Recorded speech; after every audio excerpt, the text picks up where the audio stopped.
Welcome back, traders and investors. We have Adam Sarhan on the line, the founder and CEO of Sarhan Capital. How you doing today, Adam? We're doing great. Thank you for having me back. Yeah, glad to have you back here. Just could you give us a little bit of background on your firm here? You cover a couple different things. Could you just break it down for us? Absolutely. Sarhan Capital is an investment advisory firm.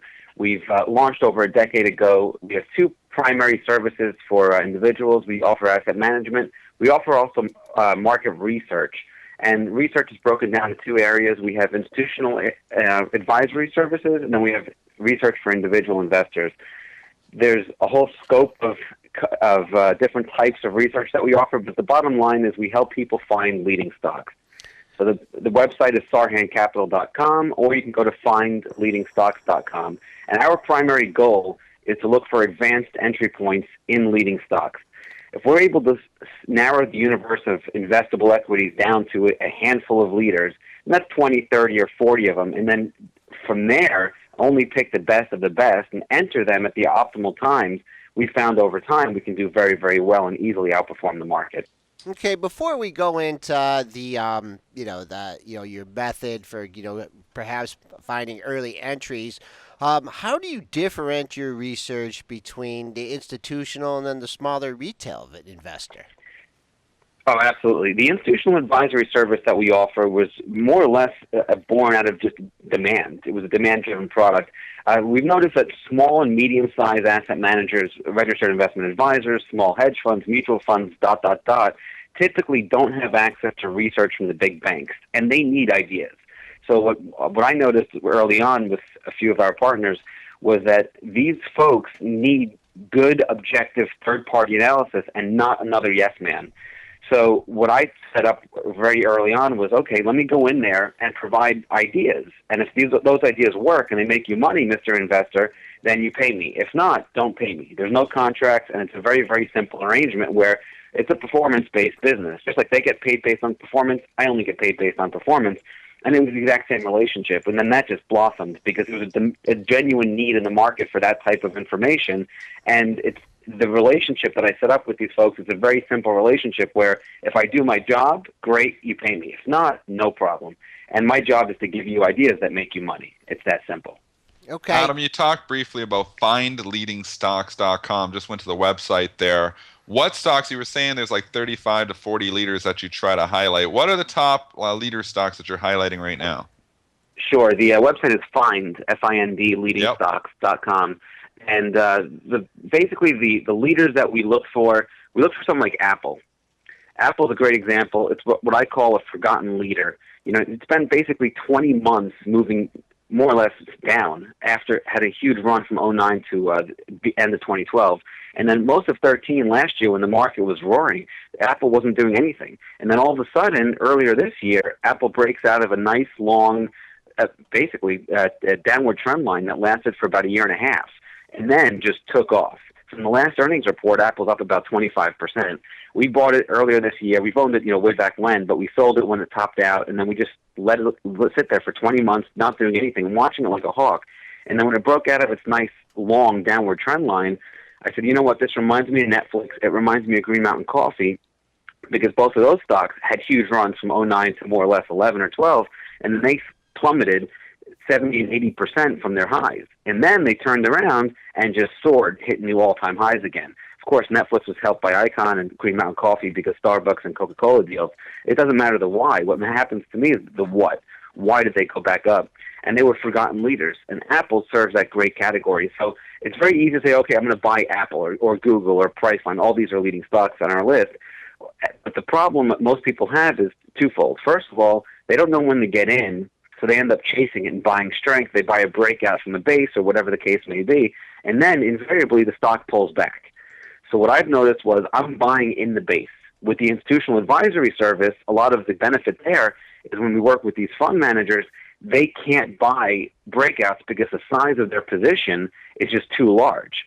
So we worked out a strategy where we would buy in the base and we'd help build the base. The right side of a cup, the right side of a double bottom, what have you. But it's really important to catch it as it's going back up, not to bottom fish and not to catch a falling knife, because that's a very, very dangerous business that we just want no part of. We want to find these big, powerful stocks that have had pullbacks that are healthy within the way they behave. Every stock behaves differently. So a lot of these big leading stocks, we've noticed, I actually put out an article a few months ago, know your customer rule. You know, in this business, if you're managing money for clients, you have to know your client. You have to put them in investments that are appropriate for their investment goals and their overall, portfolio, their overall picture. Let's put it that way. So the same thing with these stocks. You want to know your customer. And if these big growth stocks tend to pull back 20 or 30 or even 40% and then blast off and double again, that 20 or 30% pullback not only is healthy, but if you're not aware of it, it'll stop you out and you take a loss. But if you are aware of it, and a few other things we've noticed also, then you're able to capitalize on it and buy it in the base before it breaks out and before it's on everybody's radar. So Tesla's another example of just a strong leader. One stock that I personally think is going to go much higher, only because sentiment is so negative, is Twitter. TWTR is a symbol. And this stock came public late last year, had a huge run, and then all of a sudden just imploded. It did the same thing that Facebook did back in 2012 when Facebook came public. And Twitter, for the last maybe 7 or 8 months, has just gone literally straight down. And then now, since maybe the end of May, early June, it appears to be bottoming. And then what happened was you had a very nice downward trend line form, and we didn't touch it. We gave it all the time in the world, and we wrote every single week, this thing's going lower, let it go lower, let it just flush out all the late buyers and all the hype that was around it. It's really healthy for these big hyped up stocks to just flush all those people out. And then, for whatever reason, when everybody forgets about it, that's when the big institutions step up and they buy it. And then when they begin buying, the thing just takes off and goes to the moon. Look at Facebook in the last 13 or 14 months. Twitter's a little tough here because you had the gap and go off the low earnings, and now you got the slow drift back. So, I mean, if you're given, I know you can't give out the the exact level, but to me, this one's kind of tricky here because you pull back, you're starting to form a base in it. I always think, oh man, can this get back down to fill the gap here? Are you going to try and be patient and wait this thing to come down and fill the gap, or do you just think that it was too much underpriced before the earnings and they're not going to let it get back to that level? Well, it's one of twofold. First of all, if you look at the July 1st high of 42.95, interestingly enough, this little pullback here, last week's low, came more or less right in line with those prior chart highs. So from where I sit, I want to see those prior chart highs they were resistance. I want to see them now become support. And if that level's taken out, then the 50-day moving average, which is currently sitting at 38.67. So if it's able to drift lower, great, because everybody who bought that big breakaway gap, and it closed lower that day of the gap, which is not necessarily a healthy sign in the short term. But, if you just survey half of your audience, or even survey your entire audience, and ask them how many of you think Twitter is going to be higher in 12 months, I would venture to say that the vast majority of everybody's audience would say, okay, it's not. It's going lower. And that, when I see sentiment so far on one side, and then you see a big, healthy breakaway gap like that, that wasn't Aunt Mary and Uncle Bob doing the buying. Like a good friend of mine likes to say, that was a big institution. So when you had that big spike in volume near a low, that clearly indicates that something may be shifting. And if this thing doesn't work out, every time we put any stock on our list, we say we're going to enter here and we're going to exit here, and this is how much we're going to risk. So all the members for Find Leading Stocks know in advance when we're going to get in before the week even opens, and the market opens, and the stops both to get in and get out are working at all times. So it's full transparency, and there's no ambiguity. It's not like the Monday morning quarterback where we say, oh, we coulda, woulda, shoulda. No, this is very straightforward. If this happens, if Twitter goes above, let's just say $1, we're going to buy it. If it goes below 90 cents, we're out. That's simple. So that's the way that we structure the service. So it's very, very clear for all members. What are your thoughts here on the overall market? Because we've had a lot of people nervous here over the course of the last month. We had a pretty good shakeout on Friday, early morning when we got down to 1890. And then we completely reversed in the regular session. Rallied up all day on Friday. We've tacked on another 11 points here in the pre-market. And all of a sudden, we're talking about a 50% retracement back to the moves that we just came from in one day, basically. Is it too much too fast, or do you think this rally just continues? I think we're going higher, in the intermediate and longer term. I think in the short term, the next area that I want to watch is the 50-day moving average, which for the S&P 500 tends to be right around that 1955 area. I found it very interesting. Actually, put out a note over the weekend. It's available on SarhanCapital.com. The old chart highs from back in May, and then even further back, if you go back to April, interestingly enough, for the S&P 500, we're right around that 1902 level. Last week's low was 1904. That's not a mistake. So what happened here, in my opinion, is that you had a nice steep sell-off, which was healthy for the market, and then almost to the penny, the old chart highs now become support, and then buyers showed up and defended it. So as long as we stay above 1902 in the S&P, to me that suggests we're going back up to the old chart highs, at least to the 50-day moving average. But when you see those big, down days, typically stocks take the stairs up and the elevator down, right? So they go up slowly and then boom, when they fall hard. So if you can see them go up hard, take the elevator up, almost like what you're suggesting, that just leads me to believe there's a lot of buyers here below the market. And don't forget, the Fed is still printing money. And that's to me, that's the primary catalyst of this entire 5.5-year bull market. Because when QE1 ended, the S&P fell 17%. When QE2 ended, the S&P fell 22%. So the whole focus of my intention from an investing standpoint with all clients is we need to watch the Fed and to see if they can gracefully hand the ball off to the economy. And if they can't, then we might either see another round of QE or some other type of stimulative measure, because the Fed knows, and everyone, it's very, very, we had two vicious bear markets in the last 13 or 14 years. So that type of memory is still fresh in everyone's mind. And the Fed knows that they can't just sit back and say, okay, we're not going to do anything if the S&P drops 20 or 30%. To me, it's almost a given they're going to step up, and that's called the Fed put. And that's why the market, for me, intermediate and longer term, is still very bullish.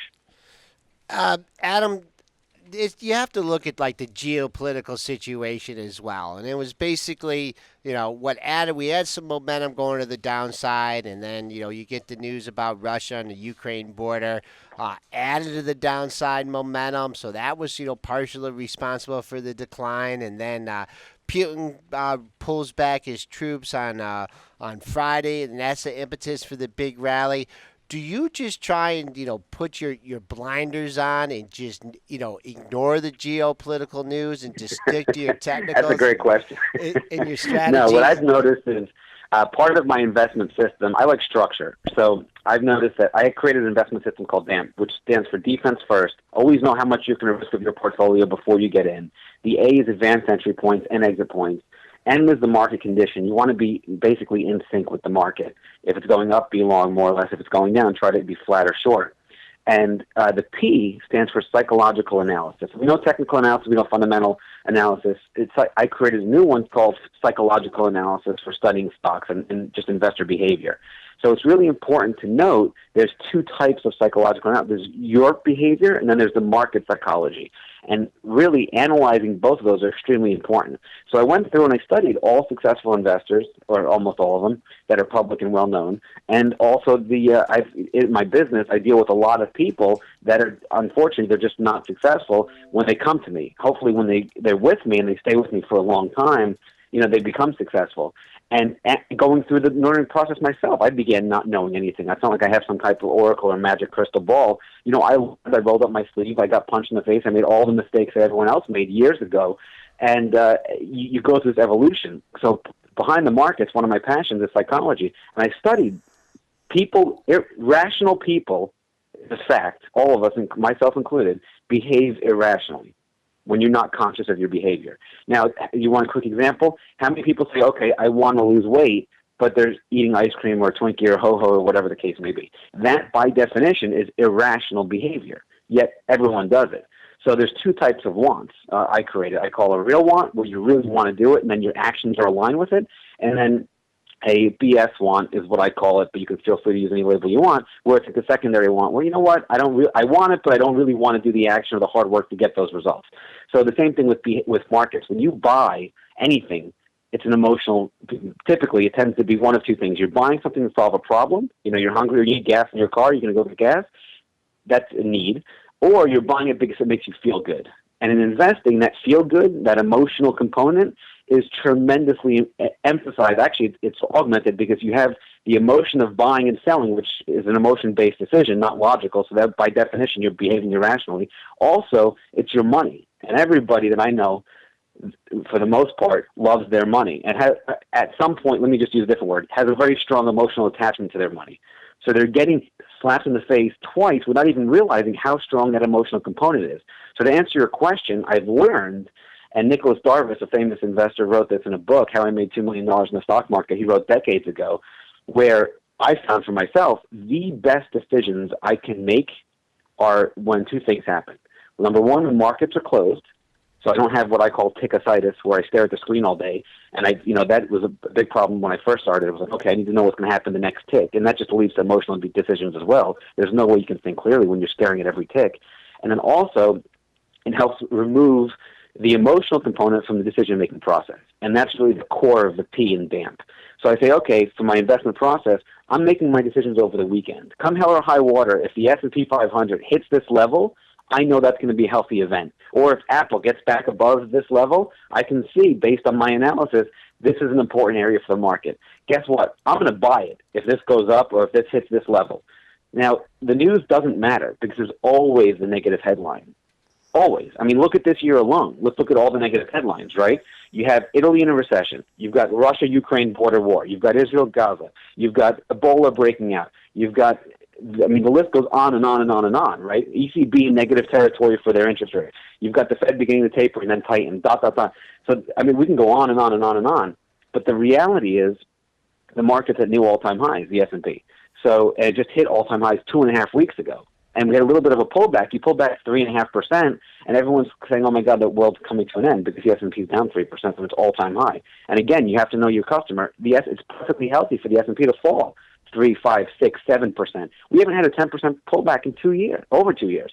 So that in and of itself is very, very bullish. So that's how I handle the news, where I pick my spots before the market opens.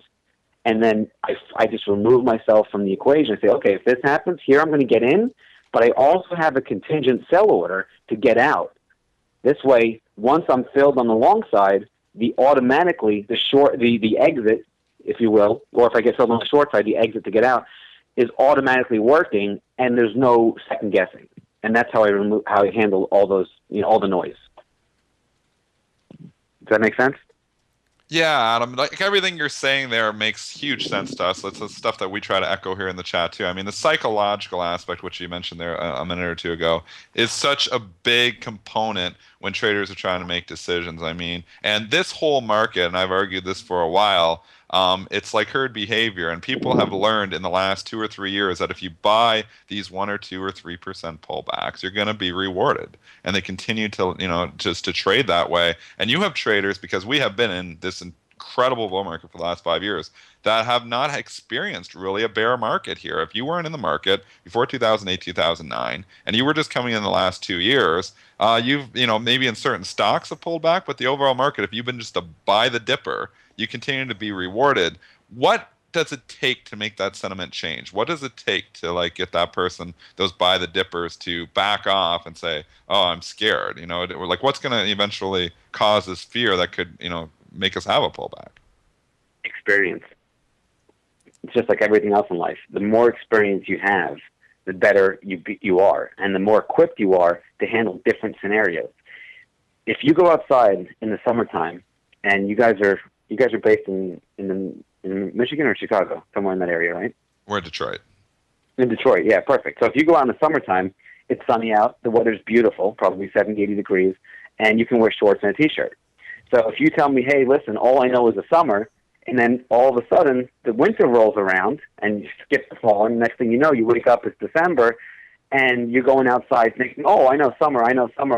You go out shorts and a T-shirt in the middle of the winter, what's going to happen? You're going to freeze. You possibly freeze to death if you stay outside too long in shorts and a T-shirt.